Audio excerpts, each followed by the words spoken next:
हमारे साथ कुलदीप सर हैं, और जैसा कि हम जानते ही हैं, डेयरी इंडस्ट्री में एटलीस्ट इनको किसी पहचान की ज़रूरत नहीं है। ऐसी शायद ही कोई शख्सियत होगी डेयरी इंडस्ट्री की जो आपसे परिचित ना हो, और डेयरी इंडस्ट्री की सारी बारीकियों को खूब भली भांति जानती हैं और इंडस्ट्री के हर रग से वाकिफ़ हैं। तो सर, आपसे जानना चाहूँगा कि आप इंडस्ट्री के हर पहलू से आप जुड़े रहते हैं, तो डेयरी इंडस्ट्री में इक्विपमेंट फैब्रिकेशन, इक्विपमेंट इंटीग्रेशन में आपकी क्या एक्सपेक्टेशन होती हैं डेयरी की, जो वेंडर्स को फुलफिल करनी चाहिए? सबसे पहले तो आपसे ये जानना चाहेंगे कि सबसे पहले तो जो एक्सपेक्टेशन होती है वो हाइजीनिकली डिज़ाइन होता है, उसके बाद मटेरियल होता है, उसके बाद डेयरी के अपने स्टैंडर्ड्स हैं, डेयरी इक्विपमेंट के अपने स्टैंडर्ड्स हैं, तो वो मीट आउट होने चाहिए, और ये डिज़ाइनिंग स्टेज से ही पॉसिबल हो पाता है। दूसरी तो सबसे बड़ी एक्सपेक्टेशन ये भी होती है कि जिस जगह पर फैब्रिकेशन हो रहा हो उस जगह को ये मत समझिए कि उस वर्कशॉप के अंदर उस वर्कशॉप की हाइजीनिक कंडीशंस मैटर नहीं करती।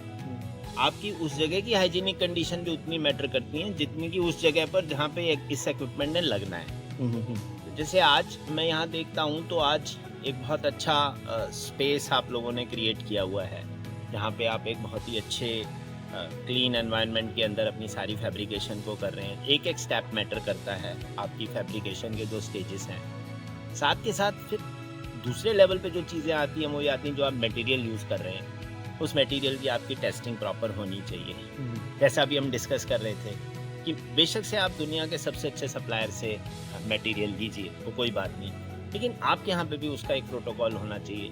तो मैंने देखा आपने वो प्रोटोकॉल बना रखा है कि आप मटेरियल को अपने लेवल पे टेस्ट कराते हैं, जैसे अभी हम डिस्कस कर रहे थे। तीसरे लेवल पे आपके जो लोग काम कर रहे हैं उनका स्किल लेवल क्या है, क्योंकि वो भी एक बहुत इंपॉर्टेंट चीज़ है। जैसे आप बताते हैं आपके इंस्टीट्यूट वगैरह को भी काफ़ी सपोर्ट करते हैं, ITI और इस तरीके के, आप खुद इंजीनियर हैं, बेटे आपके बहुत इंजीनियर हैं, तो उस केस में जो आपकी टीम है वहाँ पे मैं देखता हूँ कि काफ़ी क्वालिफाइड लोग हैं। इवन वेल्डिंग के अंदर भी आप ये देखते हैं कि उनके प्रॉपर सर्टिफिकेशन है कि नहीं, ये चीज़ें बहुत मैटर करती हैं। इवन जो कंज्यूमेबल्स आप यूज़ कर रहे हैं, जो डिज़ाइन, जैसे पंप पे आपने दिखाया किस तरीके से आप उन नए किस्म के पंप और उनके इम्पैलर कर रहे हैं, और इन सारी चीज़ों के बाद देखिए अब 40-45 साल हो गए बंसल साहब, अब आपसे तो हम कोई किसी तरीके की गलती की कोई एक्सपेक्टेशन रखते नहीं सर, गलती तो किसी भी लेवल इम्प्रूवमेंट की गुंजाइश हमेशा होती है। नहीं, आपने बहुत तरक्की की, और मैं आज बहुत खुश हूँ यहाँ पे आके ये सारा आपका सेटअप देख के। लेकिन साथ के साथ ही एक बहुत इम्पोर्टेंट चीज़ जो देखने को मिल रही है कि जिस तरीके की आप मशीनरीज, और आप बहुत ज़्यादा एनर्जी कॉन्शियस होके भी चल रहे हैं, आपने सारा सोलर पे लिया हुआ है, क्योंकि बहुत अच्छे स्टेप्स हैं मेरे ख्याल से आने वाले टाइम के लिए। And last but not the least, जब सारी चीज़ें कंप्लीट हो जाती हैं उसके बाद आप उसको टेस्टिंग करके अपनी फैक्ट्री से निकाल रहे हैं। जैसे अभी इसी साइलो पे आप बात कर रहे थे, 1 लाख का साइलो भी वाटर फिलअप अपने पास करते हैं, तभी डिस्पैच करते हैं। तभी डिस्पैच आपने BMCs देखे, BMCs के स्ट्रैप आप देखें हम कैसे नाइट्रोजन टेस्टिंग कर रहे हैं, प्रेशर टेस्टिंग कर रहे हैं। फाइनली BMCs को हम कैसे हर इक्विपमेंट को अपने पास पूरा चार्ट बनाया है, उस तरफ से पैरामीटर्स पर टेस्ट करके ही भेजते हैं। जब तक वो क्लियर नहीं होगा, डिस्पैच नहीं होगा, कितना अर्जेंट हो नहीं हो, डिले हो जाएगा, डजंट मैटर।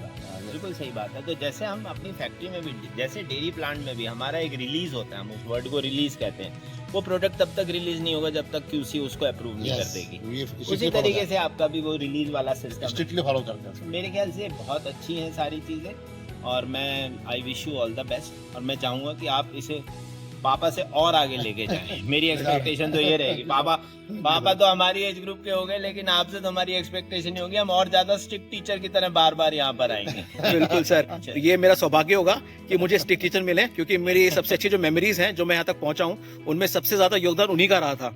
उस समय थोड़ा सा जरूर कभी लगता था, अखरता था, लेकिन आज उन्हीं को सबसे ज्यादा थैंक यू बोलते हैं। तो मैं उसी कृतज्ञ भाव से आपको धन्यवाद देता हूँ कि आपने अपना इतना इम्पोर्टेंट टाइम आपने निकाला, अपने थॉट्स हमसे आज शेयर किए। बहुत बहुत धन्यवाद। Thank you so much. Okay sir, thank you. Thank you.